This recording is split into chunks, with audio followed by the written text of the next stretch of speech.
নিয়ে গেছে।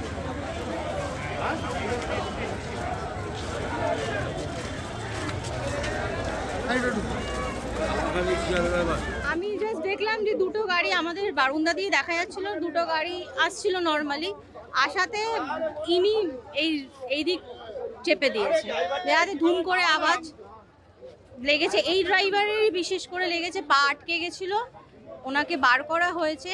এমনি ওনার কোনো অসুবিধা হয়নি, কিন্তু চেক আপের জন্য পাঠানো হয়েছে। এই ওপরেই থাকি না, হঠাৎ দেখলি দুম করে একটা আওয়াজ হলো, সঙ্গে সঙ্গে দেখলাম দুটো বাসের সংঘর্ষ। নিচে নেমে এসে সবাইকে ডেকে, আমাদের স্থানীয় যারা আছে না সবাইকে ডেকে, পাড়ার ছেলেরা সব এসে সব এ করলাম।